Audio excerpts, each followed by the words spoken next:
Сәлеметсіздер ме достар? Арнаға қош келдіңіздер. Қайың адам денсаулығына жақсы әсер ететін ерекше өсімдік. Оның бүршіктері мен шырыны ұзақ уақыттан бері дәрілік мақсатта қолданып келеді. Әрі одан қағаз бен қарамай алынады. Қарамай косметологияда, медицинада және халықтық емде жиі қолданылады. Сіздермен бірге денсаулыққа кеңес арнасы. Арнаға тіркеліп лайк басуды ұмытпаңыз. Сіздің қолдауларыңыз бізді ары қарай дамуға шабыттандырады. Қарамайлы сабынның пайдасы. Медицина мамандары мен косметологтар пайдасы мен зияны толық зерттеген қарамайлы сабын халық арасында кең танымал. Оның құрамында хош иістендіргіш пен бояғыш жоқ, таза табиғи өнім. Қарамайлы сабын тері мен шаштағы кезіген мәселелерді шешуде белсене көмектеседі, әрі аса қымбат емес. Безеу мен ұшықтарды кетіреді. Бет терісін қарамайлы сабынмен жуу арқылы тері тесігін нығайтып, ұшықтар мен безеулерден тез арылуға көмектеседі. Тері ауруларымен күреседі. Экзема, дерматит және себоре сынды тері ауруларын өршуін басады. Бұл аурулар терінің тұтастығы мен қан айналымының бұзылуымен көрінеді. Әрі сабын жараның бетін инфекция түсуден сақтайды. Теріні қалпына келтіреді. Сонымен қатар, қарамайлы сабын тері аурулар кезінде адамды қышу мен тітіркенуден сақтайды. Үшіншіден, аяқ саңырауқұлақтарын емдейді. Яғни, аяқтағы саңырауқұлақтардан арылу үшін күніне қарамайлы сабынмен жуып 10-15 минут, оның көбіне қою жеткілікті. 7-10 күннің ішінде күтілген нәтижені береді. Сонымен қоса, шашқа арналған қарамайлы сабын. Қарамайлы сабын шашты нығайтып, оған үлкен көлем береді, әрі жылтыратады. Косметологтар шашты 2 айда 1 рет, аптасына 2 рет қарамайлы сабынмен жуып тұруды кеңес береді. Сосын араға 2-3 ай салып, демалдыру қажет. Қарамайлы сабынды қолдану үшін сабынды қолданудың 2 тәсілі бар. Бірінші, сабын теріні тым қатты құрғатады. Сол себепті оны жиі қолданудың қажеті жоқ.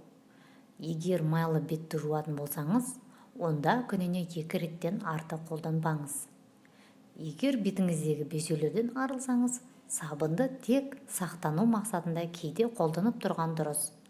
Косметологтар сабынмен жуынған соң теріні ылғалдандыратын крем жағуды ұсынады.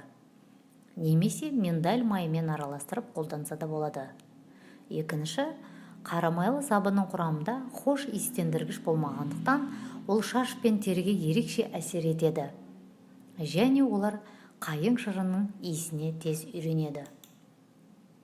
Кейбір косметикалық бұйымдар сымбатты көрінуге жол ашқанымен, оларды сатып алуға кез келгеннің қалтасы көтере бермейді. Бірақ косметикалық бұйымдардан кем болмайтын әрі қолжетімді бағамен сатылатын қарамайлы сабын, яғни дегтярное мыло бар. Қазіргі таңда қарамайлы сабынға деген сұраныс күн сайын артуда. Себебі қарамайлы сабынға деген нәзік жандылардың қызығушылығы басым. Қарамайлы сабынның 90% жай сабыннан, ал 10% қайың қарамайынан тұрады. Емдік қасиеттерге бай қайың қарамайы псориаз, дерматит, сүйел, тағы солай тері ауруларының алдын алып, бактерияларға төтеп береді. Қайың қарамайы терідегі сызаттардан болмауына, жарақаттардың жазылуына ықпал етіп, теріні күйік шалғанда көмек келеді. Беттегі қарадақтар мен безеулерден арылам десеңіз, тұрақты түрде қарамайлы сабынды қолданыңыз. Қарамайлы сабынның иісі жағымсыз келеді. Иістің жағымсыз келуі оның құрамындағы табиғи құрамдас бөліктердің басым болуында. Жағымсыз иістен құтылу үшін сабынды тұрақты пайдалану керек, немесе сабын сауытқа салып қою керек. Қарамайлы сабынмен күніне 2 рет бет қолыңызды жусақ, тері қатайып нәрленеді. Қарамайлы сабын тері ауруларына ғана емес, шаш күтіміне де өте пайдалы.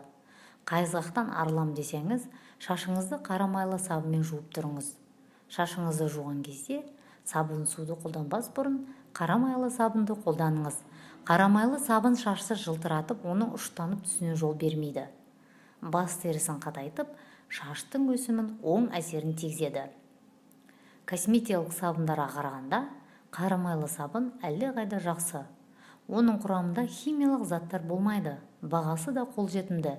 Бір сабынның бағасы ары кетсе 100-150 теңгеге құрайды, ал сабынның сұйытылған түрі әлдеқайда қымбаттырақ.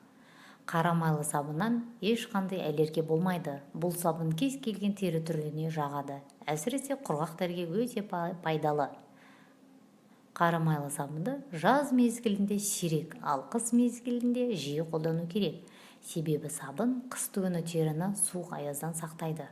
Жаз мезгілінде сирек қолданудың себебі аптап ыстықта тері майлы болады. Сондықтан да жаз күндері сабынды 2 рет қана қолдану керек. Видеоны жақындарыңызбен және достарыңызбен бөлісуді ұмытпаңыз.